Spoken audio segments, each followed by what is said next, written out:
ज्ञान आश्रम को सब्सक्राइब करें और सारी नोटिफिकेशन के लिए बेल आइकन दबाएं। हेलो दोस्तों, ज्ञान आश्रम में आप लोग का स्वागत है। पिछला वीडियो जो था बहुत बड़ा ना हो जाए इसलिए हमने उसका एक भाग काट करके रखा, छोटा कर दिया आपको उस वीडियो को, ताकि आपको बोरिंग ना हो पढ़ने में। और ये क्योंकि ये जो टॉपिक है आपका तीसरा विधि, मांग की लोच मापन की जो तीसरी विधि है, जिसे आप बिंदु लोच विधि कहते हैं, रेखा गणितीय विधि कहते हैं, ज्यामिति विधि कहते हैं, इस विधि को अलग से भी क्वेश्चन पूछा जाता है, इसीलिए हमने इसको अलग भी रख दिया ताकि आपको और अच्छे तरीके से समझ में आए।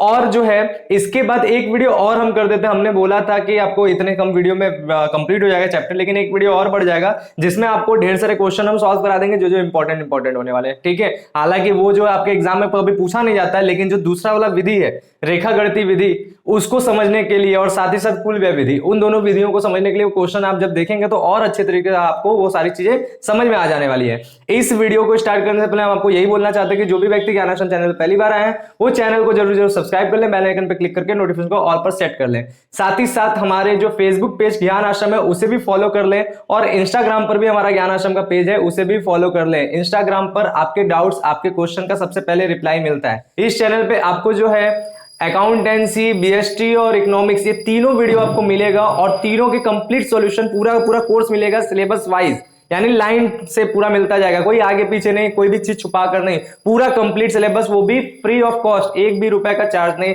साथ ही साथ आपको जो है हमारे तरफ से जो है आपको नोट्स भी मिलेगा, रिटेन नोट्स, उसको भी आपको मिल जाना है, वो भी फ्री रहेगा। इसी के साथ साथ इंपॉर्टेंट क्वेश्चंस का सीरीज मिलेगा, इसी के साथ साथ पूरा पूरा प्रैक्टिस और रिवीजन क्लासेस भी चलेगा। मतलब ओवरऑल पूरा कंप्लीट सॉल्यूशन आपको यहाँ पे कॉमर्स का मिलने वाला है। आपको लेकिन करना क्या है इसके लिए, एक तो आपको वो सारी चीजों को फॉलो करके रख लेना है। दूसरी बात क्या है, हमारा टेलीग्राम चैनल है, हमारा टेलीग्राम पर चैनल है, उस चैनल को भी आप ज्वाइन कर लीजिएगा, क्योंकि सारे के सारे चीजें वहीं पर जाता है। कोई भी चैनल से रिलेटेड सूचनाएं हुआ, कोई भी चैनल का वीडियो लिंक हुआ, कोई भी चैनल का इंपॉर्टेंट क्वेश्चन हुआ, उसका पीडीएफ, नोट्स का पीडीएफ, सब चीज वहीं पे सबसे पहले जाता है। तो उसको भी आपको क्या करना है, ज्वाइन कर लेना है। और इसको ज्वाइन करने के लिए आपको डिस्क्रिप्शन में लिंक मिलेगा, वहां पर क्लिक करेंगे तो टेलीग्राम चैनल पे मौजूद हो जाएंगे, वहां पर पहुंच जाएंगे, फिर ज्वाइन कर लीजिएगा। टेलीग्राम चैनल ज्वाइन करने का प्रोसेस ये है कि पहले टेलीग्राम को डाउनलोड करना पड़ता है, उस पर आईडी बनाना पड़ता है, फिर ही ज्वाइन करना पड़ता है। डायरेक्ट अगर आप करेंगे तो नहीं हो पाएगा। ठीक है, ये हो गया। इसी के साथ साथ व्हाट्सएप और टेलीग्राम पर खुद भी कांटेक्ट करने के लिए, हमसे जो है बात करने के लिए, आपको ये नंबर मौजूद है, इस नंबर के थ्रू आप व्हाट्सएप या टेलीग्राम पर हमसे कांटेक्ट कर सकते हैं। वहां पर अपने जो है मन के छोटे मोटे डाउट्स को पूरा कर सकते हैं, पूछ सकते हैं। लेकिन व्हाट्सएप टेलीग्राम पर रिप्लाई थोड़ा लेट में मिलता है, सबसे पहले रिप्लाई आपको कहां मिलता है, इंस्टाग्राम पे मिलता है। तो उन सभी चीजों को फॉलो करना ज्यादा जरूरी है। अब हम बात करते हैं इस वीडियो की।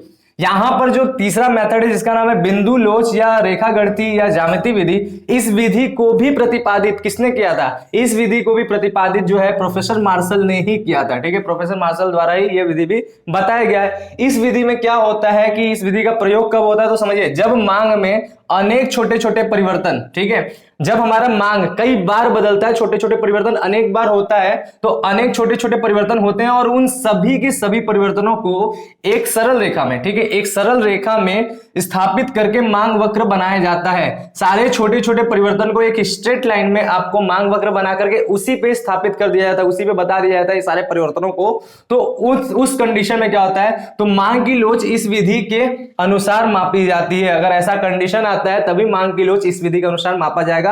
यानी मांग में कई ढेर सारे परिवर्तन होते हैं, छोटे छोटे परिवर्तन होते हैं, और पूरे परिवर्तन को एक सरल रेखा पे स्थापित कर दिया जाता है। इस विधि में कैसे मांग मापा जाता है, तो यहां पर मांग की लोच को एक बिंदु पर मापते हैं, किसी एक बिंदु पर, या तो P, या तो A, या तो B, या तो C, या तो Q, इस प्रकार से किसी एक बिंदु पर ही मांग की लोच को मापते हैं। और जिसके अनुसार, जिसके लिए आपको क्या करना पड़ता है, निम्न सूत्र का प्रयोग किया जाता है। सूत्र क्या है, ED यानी मांग की लोच बराबर मांग बिंदु से निचला भाग, जो भी बिंदु पे आप बात करते हैं उसका निचला भाग, और मांग बिंदु से ऊपरी भाग, यानी जो भी बिंदु पे बात करते हैं उससे ऊपर का भाग, उन दोनों को जब आप बटे में रखते हैं तो वहां से आपको मांग की लोच पता चलता है। इस कंडीशन में, इस विधि में आपको 5 कंडीशन बनते हैं, 5 संभावनाएं बनते हैं जिस प्रकार से आपका मांग होता है। कुल मांग की लोच कितनी प्रकार की होती है, 5 ही प्रकार की होती है ना। मुख्य तौर पे तो 3 प्रकार की होती है, लेकिन कुल कितनी होती है, कुल 5 प्रकार के होते हैं। तो यहां पर आप समझिए सबसे पहला बात होता है पूर्णतः लोचदार या अनंत लोचदार। ऐसा मांग जिसमें मूल्य परिवर्तित हो ना हो, लेकिन मांग जो है बहुत तेजी से परिवर्तित होता है, उसी को क्या कहते हैं, उसी को कहते हैं पूर्णतः लोचदार या अनंत लोचदार मांग।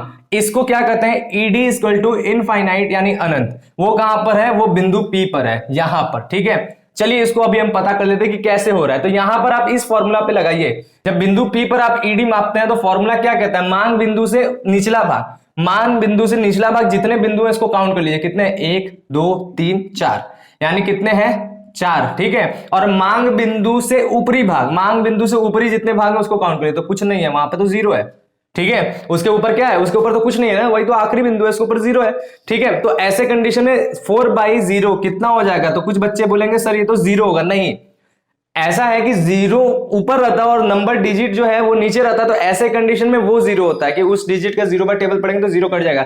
लेकिन 0 के टेबल से 4 कितनी बार कटेगा, कितनी बार में कटेगा तो नहीं पता, वो लगातार गुणा करते जाएंगे और उसका आंसर 0 ही आता है। तो कई बार कोशिश करते हैं और मांगना जाता है ये कब कटेगा, ये इनफाइनाइट पे कटेगा, ठीक है। तो यहां पर क्या होगा, ईडी बराबर इनफाइनाइट यहां पर, ठीक है। दूसरा कंडीशन क्या है, अत्यधिक लोचदार मांग। अत्यधिक लोचदार मांग यानी ऐसा मांग जो क्या होता है कि आपका अत्यधिक लोचदार होता है, यानी इकाई से अधिक होता है। यहां पर लिखा भी है ED greater than 1, ED greater than 1, ये कहां पर, बिंदु ए पर, इस बिंदु पर। अब इस बिंदु पर भी आप फॉर्मूला लगा के देख लें, ईडी बराबर मांग बिंदु से निचला भाग, इसके नीचे कितना है, 1 2 3, 3 बिंदु है, 3, फिर मांग बिंदु से ऊपरी भाग कितना है, इसके ऊपर कितना है, 1 है, कितना हो जाएगा, 3, यानी ईडी जो है 1 से ज्यादा है ना, 1 से ज्यादा है यानी 3 है। तो ऐसे कंडीशन में क्या है, ईडी ग्रेटर देन 1, ईडी क्या है, ग्रेटर देन 1, तो यही तो है, दूसरा आपका हो गया। तीसरा कंडीशन देंगे लोचदार मांग, लोचदार मांग यानी ईडी इक्वल टू 1, यानी इकाई के बराबर लोचदार मांग भी इसको कहते हैं, ये तीसरा कंडीशन है। मुख्य तौर पे देखिए, दूसरा तीसरा चौथा यही मुख्य तौर पे होता है, लेकिन हम लोग को सारा पढ़ना है, ठीक है। तो यहां पर हो गया मांग जो है लोचदार मांग। अब इस पे भी हम फॉर्मूला लगाएंगे, ये कहां पर, बिंदु बी पर, बिंदु बी पर, इसके नीचे कितना है, हम लोग जब ईडी की फॉर्मूला लगाएंगे तो ईडी बराबर क्या हो जाएगा, मांग बिंदु से निचला भाग बी के नीचे कितने भाग है, 2 है, मांग बिंदु के ऊपरी भाग बी के ऊपर कितने भाग है, 2 है, 2 से 2 कट गया तो क्या आ गया, 1, इकाई के बराबर आ गया, ईडी बराबर 1, यानी 1 के बराबर है। तो यहां पर क्या है, इकाई के बराबर या लोचदार मांग इसको कहते हैं। फिर तीसरा हमारा जो है, मतलब चौथा हमारा जो है बेलोचदार मांग, जिसको इकाई से कम लोचदार मांग भी कहते हैं, ये बिंदु सी पर है। अब आपको समझ में आ रहा होगा, आप खुद भी लगा सकते हैं, ठीक है, ये बिंदु सी पर है। यहां पर भी हम लोग ईडी का फॉर्मूला रखेंगे तो क्या हो जाएगा, यहां पर जो ईडी का फॉर्मूला रखेंगे तो क्या हो जाएगा हमारा, बिंदु सी पर जो है मांग बिंदु से निचला भाग कितना है, 1 है, ठीक है, और मांग बिंदु से ऊपर का भाग 1 2 3, 3 है, 1 2 3, 3 है, कट करेंगे तो 3 से इसको कट करेंगे तो कितना होगा, 0.33 ही जाएगा, ठीक है। तो ये क्या है, 1 से कम है, आपको दिख भी रहा है 1/3 मतलब 1 से कम है, तो ये क्या है, इकाई से कम लोचदार मांग है। फिर इसके बाद हमारा लास्ट है पूर्णतः लोचदार मांग, ठीक है, पूर्णतः लोचदार मांग, अच्छा ऊपर वाला पूर्णतः, सॉरी यहां पे एक गड़बड़ हो गया, पूर्णतः बेलोचदार मांग होगा यहाँ पे,